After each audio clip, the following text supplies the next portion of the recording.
मेवाड़ के लाडले नेता, जुझारू व्यक्तित्व के धनी, राजस्थान विधानसभा के प्रतिपक्ष के नेता आदरणीय गुलाब जी भाई साहब से निवेदन करूं कि वे उद्बोधन फरमाओ। आदरणीय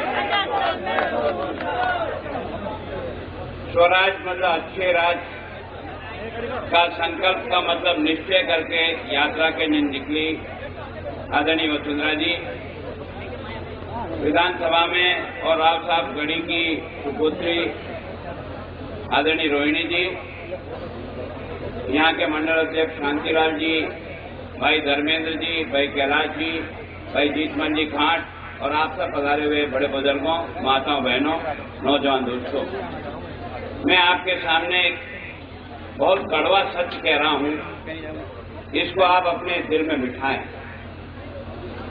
हमने दिल्ली में कांग्रेस को लगातार 59 साल का राज दे दिया, 1-2 साल का नहीं, 59 साल का राज दिया। अटल बिहारी वाजपेयी को केवल 6 साल का राज दिया। राजस्थान की विधानसभा में भी हमने 50 साल तक कांग्रेस को वोट देकर के मुख्यमंत्री बनाया। केवल 15 साल तक भैरव सिंह जी और वसुंधरा जी को राज दिया, और उसके बाद भी अगर 60 साल तक कांग्रेस को राज करने के बाद भी हिंदुस्तान का किसान आज भी अपनी मेहनत का मूल्य मांगता है तो क्या अपराध करता है? जिस मेहनत का वो पैसा मांगता है, जिस मेहनत से फसल पैदा करता है, जितना खाद, बीज और बिजली का पैसा और खर्चा लगता है, उतना पैसा भी अगर 60 साल के राज के बाद कांग्रेस अगर नहीं दे पाई, अब वो कांग्रेस किस मुंह से ये कहती है कि हमें और राज दो, तो तुमको 200 साल का पट्टा लिखे क्या? 60 साल का लिख दिया और लिखने के बाद तुम परिणाम नहीं दे सके। राजस्थान का मुख्यमंत्री फिर कहता है कि मुझे भी राज दो। अरे 50 वर्ष तुम्हें और तुम्हारे सब पूर्वजों को हमने राज दिया, उतने साल राज करने के बाद, इतनी बार सरकार बनाने के बाद, अगर राजस्थान का नौजवान आज भी एक चपरासी की नौकरी के लिए मारा फिरता है, जब वैकेंसी निकलती है तो हजारों बच्चे दरखास्त लगाते हैं, और उस दरखास्त लगाने में एमए किया हुआ, एमए किया हुआ सब प्रकार के लड़के आते हैं। तो इन हथियारों से ये तो पूछो यार, तुमने 50 वर्ष में तमाशा क्या किया, ये बताओ तुम। राज देते किसके लिए? राज देते हैं जनता के खुशहाली के लिए, उन्नति के लिए, तरक्की के लिए, गांव का विकास हो, गरीब को काम मिले, बेरोजगार को रोजगार मिले और सबको न्याय मिले। क्या ये काम कांग्रेस ने कर दिया? अब 4.5 साल तक जिस सरकार ने काम नहीं किया, वो अब 4-6 महीने में कहता है हम ये भी फ्री देंगे, ये भी फ्री देंगे। तेरे काका जी का घर का है क्या जो फ्री देगा? अगर तू वास्तव में देना चाहता था, तेरे मन में कोई गरीब के प्रति हमदर्दी है, गरीब के प्रति तेरे में दर्द है, तू ये सोचता है कि मिलना चाहिए, तो ये 4.5 साल बाद तेरे को अकल क्यों आई? इस सवाल का जवाब चाहता हूं मैं तेरे से। इसका मतलब यह है कि जनता को तू मूर्ख बनाकर उल्लू सीधा करना चाहता है। जब भी चुनाव आता है तब कांग्रेस कोई नया फौका फेंकती है, जनता को उसमें फंसाती है और अपना उल्ला सीधा करके फिर 4.5 साल तक बिना साबुन की हमारी हजामत बनाती है। ये है कांग्रेस की नीतियां, जिसके कारण की आज अब आज कह रहे हैं 1 रुपया किलो का गेहूं मिलेगा। ये हमें मिलेगा कि वो बेईमान खाएंगे जो कोठा लेकर के इधर से इधर बेच करके करोड़पति बनेंगे? कौन खाएगा? ये गेहूं हमें मिलता है क्या? हमारे नाम से उठने वाला गेहूं आधा नहीं 70% गेहूं वो जाता है ब्लैक में, और वो जाता है गुजरात की बाउंड्री पार करके इस बांसवाड़ा से। क्या ये सच नहीं है? तुम इतने साल राज करने के बाद उस गरीब का गेहूं भी तुम बचा नहीं सकते और दे नहीं सकते। तुम किस बात की बात करते हो?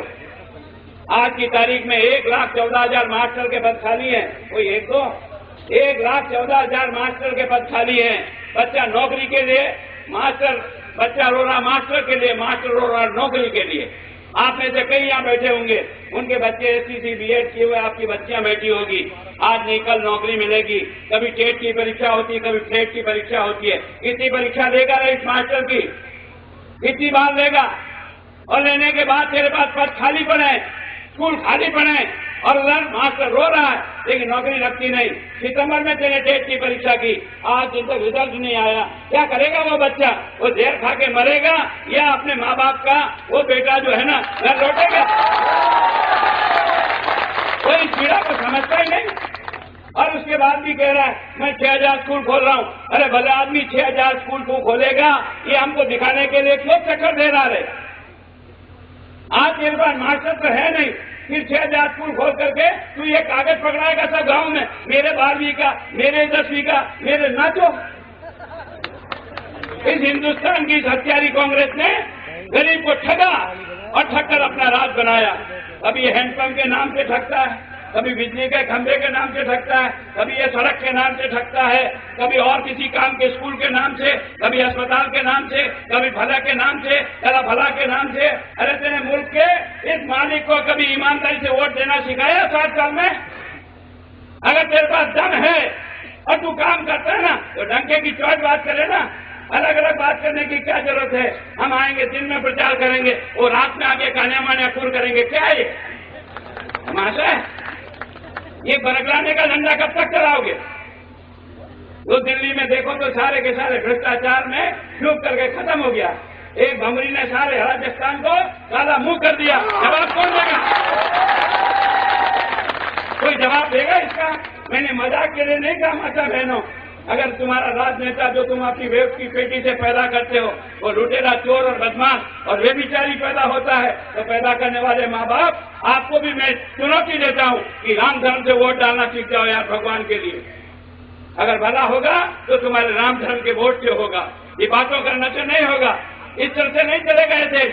न देश अंदर से सुरक्षित, न बाहर से सुरक्षित, न भुखमरी मिल सकी, न रोजगार मिल सका, न किसान को उसकी मेहनत का दाम मिल सका, न हमको न्याय मिल सका। फिर किसके लिए राज है, किसके लिए लोकतंत्र है? इन सवालों का जवाब मैं जनता जनार्दन मुल्क के मालिक तेरे से चाहता हूँ, तुझे से चाहता हूँ। तू अपने मन को कठोर मजबूत कर। महात्मा गांधी ने तुझे जो अधिकार दिया ना, वो करोड़ों रुपया खर्च करने के बाद तुझे नहीं मिल सकता। हिंदुस्तान का प्रधानमंत्री मनमोहन सिंह एक वोट देता है और गड़ी की मेरी किसी गरीब की बेटी भी एक वोट देती है। बराबर की ताकत है रे, आप समझ के ठोका ठोक कर राम धर्म के डाल, और डालने के पहले 10 बार सोच। अपनी बच्ची का संबंध करने जाते ना तो 10 जगह पूछते हैं छोरा क्या करता है, छोरा का बाप क्या करता है, घर में कुछ है कि नहीं है, कूड़ा बावड़ी है कि नहीं है, खेती करता है कि नहीं करता। एक छोरी के भविष्य के लिए 15 जगह पूछताछ करते हो, और तुम्हारे वोट से इस हिंदुस्तान के 120 करोड़ लोगों का भाग्य बनेगा या भाग्य फूटेगा? इसको डांटने के पहले हथौड़ा मार के अपने माथे से पूछे ना कि मुझे क्या करना चाहिए 60 साल 65 साल के बाद, क्या ये देश नहीं करेगा? हम इस पीड़ा को लेकर के आपके पास आए। हमने जब जब भी काम किया, चाहे अटल बिहारी वाजपेयी ने किया, चाहे भैरव सिंह जी का, मेरे पास समय नहीं है ताकि मैं इनको खड़ा कर दूं अभी फेरिस्त दे करके कि तुम अपना माल लेके आओ। तुमने 59 साल में दिल्ली में थे, एक सड़क बनाने का पैसा भेजा, एक अटल बिहारी वाजपेयी अकेला भारतीय जनता पार्टी का नेता गाँव गाँव और टुकड़ सड़क बनाने के लिए करोड़ों रुपया दे देता है, और तुम एक पाई नहीं दे सके। साथ क्या है क्या है? और इसलिए मुल्क के मालिक मैं और किसी को नहीं कहता हूँ, तुझे कहता हूँ। इसलिए नहीं कहता हूं कि मेरा स्वार्थ हो, पर भगवान के लिए तुमको सौगंध है उस भगवान की जिसको तुम मानते हो। राम धर्म से वोट देना सीख जाओ, बस तुमसे इतनी चाहता हूं, इससे ज्यादा और कुछ नहीं चाहता हूं। धन्यवाद। जय भारत।